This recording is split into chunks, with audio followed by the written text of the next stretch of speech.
এই বর্ষার সময় যখন সারা সারা দিন ধরে বৃষ্টি হয়, বৃষ্টিটা তো সবারই ভালো লাগে, কিন্তু সবথেকে একটা বড় সমস্যা হয়ে দাঁড়ায় কাপড় শুকানোর। আর যদি বাড়িতে ছোট বাচ্চা থাকে বা অনেক মেম্বার থাকে তখন তো আরোই সমস্যা হয়ে দাঁড়ায়।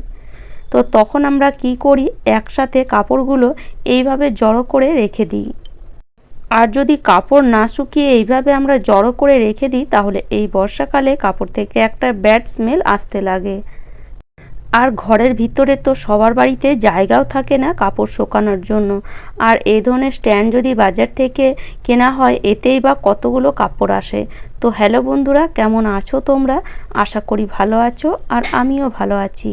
তো আজ আমি তোমাদের জন্য নিয়ে এসেছি এই বর্ষাকালে ঘরেই একটা খুব সুন্দর অর্গানাইজার বানিয়ে খুব সহজেই তোমরা কাপড় শুকিয়ে নিতে পারবে একদম জিরো কস্টে। তো চলো তাহলে শুরু করা যাক। এই যে বালতির ঢাকনা, বালতিটা আমার ফেটে গেছিলো, তবে ঢাকনাটা একদমই নতুনের মতনই থেকে গেছে। তো এই ধরনের বালতির ঢাকনা তো অনেকেরই বাড়িতেই থাকে, আর বালতিটা হয়তো ফেটে যায়, ঢাকনাটা নতুনই থেকে যায়। তো এটা আমরা বেকার ভেবে ফেলে দিই, কিন্তু এই বর্ষাকালে কিন্তু এই ঢাকনাটাই খুবই কাজে দেবে আমাদের কাপড় শুকাবার জন্য। শুনে হয়তো তোমরা একটু অবাক হচ্ছ, কিন্তু ভিডিওটা পুরোটা দেখতে থাকো তাহলেই বুঝতে পারবে যে এই বালতির ঢাকনাটা কতটা কাজে দেয় কাপড় শুকানোর জন্য। তো এখানে আমি ঢাকনা নিয়ে নিয়েছি।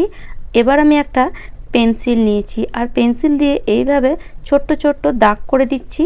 আর এই দাগ দিয়ে আমি ফুটো করব, সেই জন্যই দাগ করে দিচ্ছি। তো কিছুটা দূরে একটা আঙ্গুল ধরো মাপ রেখে সেইভাবে দাগ করে দিতে হবে। তো দাগটা যদি করে দাও তাহলে সুবিধা হবে, বা তোমরা দাগ না করেও ডাইরেক্ট ফুটো করে নিতে পারো।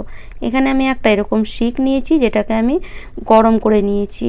তো এইভাবে গরম করে যদি ফুটো করে নাও খুব তাড়াতাড়ি হয়। আর এরকম অর্গানাইজার তোমরা বাড়িতে যখন তখন বানিয়ে নিতে পারবে।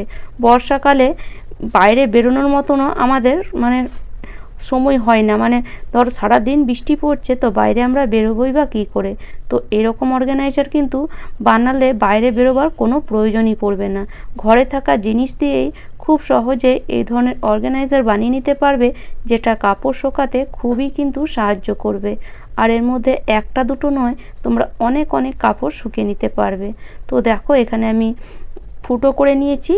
তো তোমরা যদি চাও এক সাইডটাই ফুটো করতে পারো, আমি দু সাইডে ফুটো করে নিয়েছি, দু ধাপে ফুটো করেছি।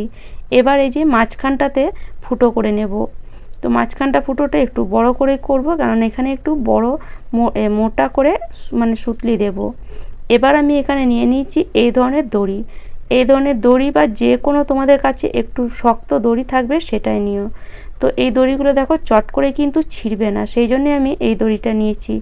আর আমার বাড়িতেও কাপড় শুকানো খুবই কষ্টকর, বাড়িতে একদমই আমার জায়গা নেই কাপড় শুকানোর জন্য। তো যখন এই যে দুদিন আগে সারা দিন ধরে যখন বৃষ্টি হচ্ছিল, তখন কাপড় আমিও এইভাবে জড়ো করে রেখে দিয়েছিলাম। তো ভাবলাম জড়ো করে রাখার থেকে যদি একটা এই ধরনের অর্গানাইজার বানিয়ে নিই তাহলে কাপড়টা শুকেও যাবে, আর কাপড় থেকে কোনো ব্যাড স্মেলও আসবে না, আর কাপড় শুকানোর জন্য খুব একটা জায়গারও দরকার নেই। তো ভাবলাম যখন বানাচ্ছি তখন একটু তোমাদের সাথে শেয়ারও করে দিই, তোমাদেরও হয়তো কিছুটা কাজে চলে আসবে। তো এটাকে আমি এইভাবে ছোট ছোট পিস করে কেটে নিচ্ছি। তো একইভাবে মাপ করে পিস করে কাটছি, এতে দেখতে ভালো লাগবে আর কিছুই নয়। তোমাদের কাছে যে কোনো সুতলি দড়ি বা যে কোনো উল যদি থাকে মোটা, যে কোনো জিনিস তোমরা একটু দড়ি হিসাবে নিতে পারো, একটুখানি মজবুত হলেই হবে। এবার কি করব, এরকম একটা সরু দেখো আমি নিয়ে নিয়েছি, যেটা দিয়ে এই যে দড়িটা ঢুকিয়ে নেব। তো এরকম একটা ছুঁচলো পাড়া যে কোনো জিনিস তোমাদের কাছে থাকলে এইভাবে ঢুকে নিতে পারো, বা যদি চাও ফুটোটাকে আরেকটুও বড় করে নিতে পারো। আমি এখানে ফুটোটা খুব বেশি বড় করিনি, কেননা দড়িটা মাপে যদি ফুটোটা করি তাহলে দড়িটা এপার ওপার হয়ে যাওয়ার সম্ভাবনা থাকে না।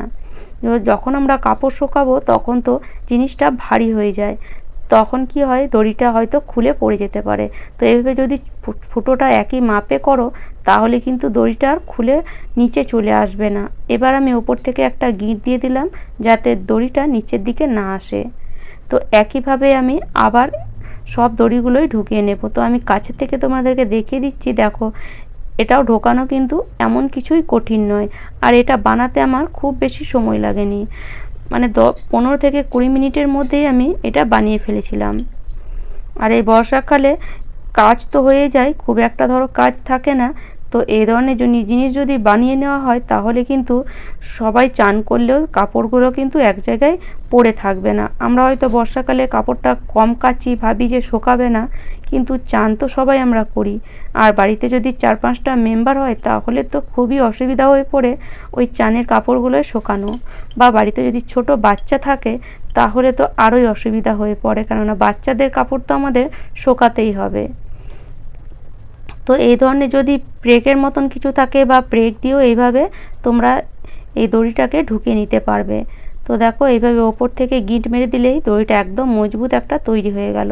তো এইভাবে আমি সব দড়িগুলোকে ঢুকিয়ে নেব। আর দেখো আমি দড়িগুলো ঢুকিয়ে নিয়েছি, 1 রাউন্ড ঢুকিয়ে নিয়েছি। আর ওপর দিকে যে ফুটোটা করেছি তার মধ্যে আমি উল ঢোকাবো, কেননা আমার কাছে আর এই ধরনের দড়ি নেই, সেই জন্য ভাবলাম আমি উল ঢুকিয়ে দিই। তো উলটাকে আমি 4-5টা মানে প্যাঁচ করেই ঢোকাবো, কেননা 4-5টা থাক করে নেব, তাহলে কি হবে উলটা একটু মজবুত হয়ে যাবে। তো 2 জায়গায় দেখলে আমি উল ঢুকিয়েছি, কেননা আর আমার কাছে দড়ি ছিল না।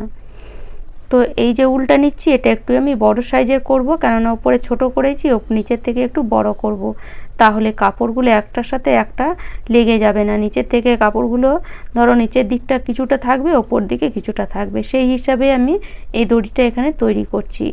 তো এভাবে 4-5টা প্যাঁচ নিয়ে নিচ্ছি, এতে কি হবে উলটা একটু মজবুত হবে।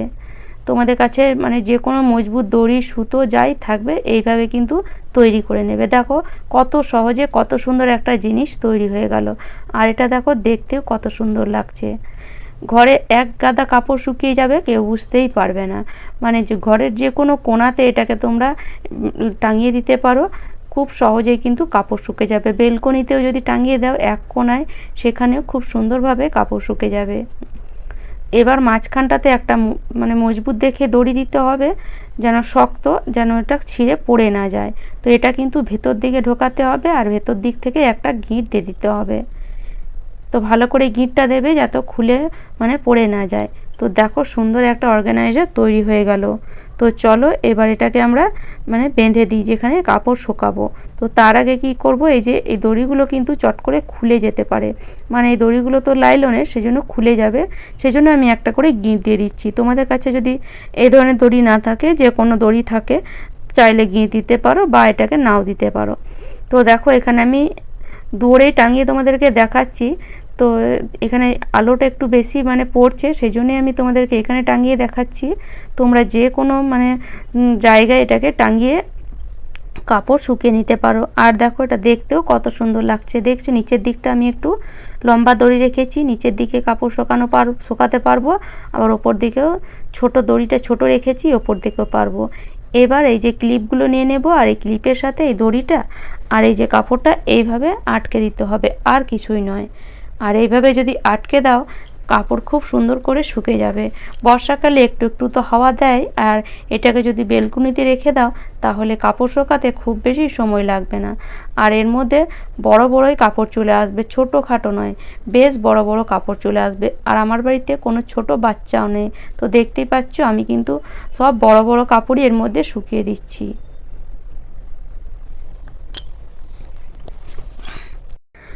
তো বাজার থেকে কাপড় শুকানোর জন্য যে জিনিস কিনতে পাওয়া যায় তার থেকে যদি আমরা এটা তৈরি করে নিই, এর মধ্যে আমরা অনেক কাপড় শুকিয়ে নিতে পারবো।